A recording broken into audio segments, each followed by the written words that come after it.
So, you've been applying for work, putting out your CV, and you've not still gotten the job. So, let me talk you through two or more reasons, a couple of reasons why that might be happening. Maybe not just two, a couple of reasons why it's not happening for you. So, let's start with the most common one. You've been applying, and nobody's even called you once for an interview or shown any interest in your CV. First of all, that is an immediate, very clear indicator of what the problem might be. Your CV is not quite on par, or your CV is not quite optimized for it where it needs to be. So, for example, you're applying for project management, and anyone were to pick up that CV and look at it, there's nothing to suggest that you have any prior experience in any prior background or any transferable skills. There's nothing that refers to the key things that people are interested in from a project management perspective on your CV. Nothing at all.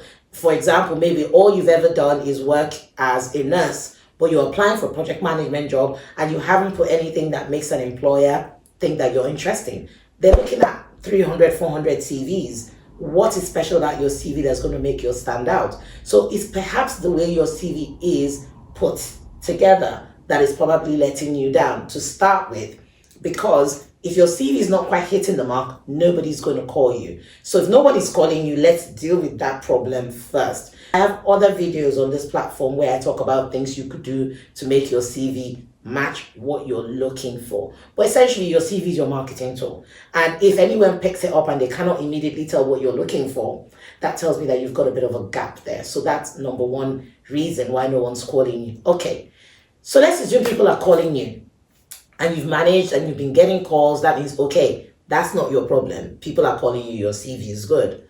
But then you've gotten to the interview stage and nobody's calling you back. So that tells me that where you're going wrong is with your interviewing skills. So it might be a couple of things. It might be that you are not presenting yourself well enough. You're not selling yourself well enough. You haven't positioned yourself well enough to be able to get that job, because the interview, the CV might be the front door into getting a foot through the door, at least getting an audience with the recruiter. But you are now face to face with the recruiter, and either what you're saying is not quite matching what you put on your CV, or you're not quite answering the questions intelligently the way you should answer them. And there's particular techniques in terms of how to answer interview question. There's the popular STAR technique, which when you're asked a competency question, which is where a lot of people go wrong, where the interviewer says something like, well, give me an example of a time, and you're talking theoretical, you've gone wrong. And there's a lot of hints and tips, also videos that I have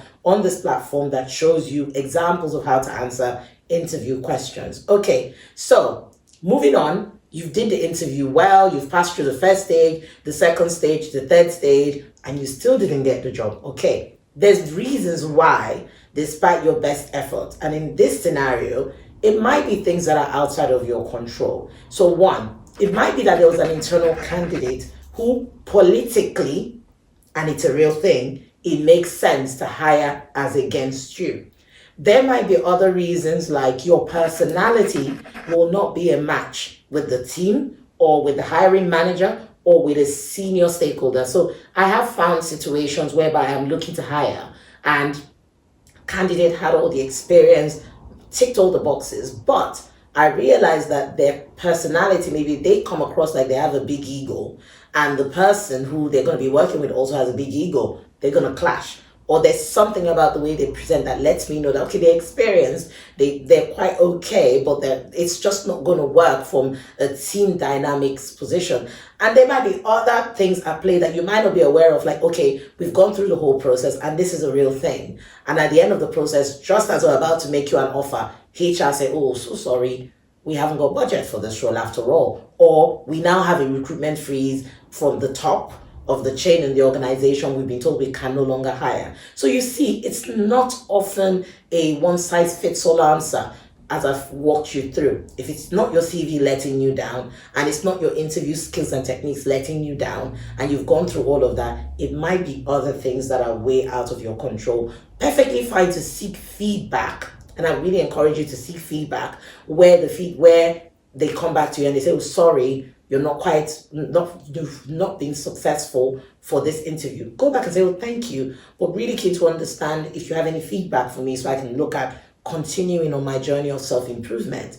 They might not give you good feedback. They might not give you any feedback. They're not obligated to. Some organizations have the culture of, taking the time to give you personalized feedback. Pay attention to what they're saying.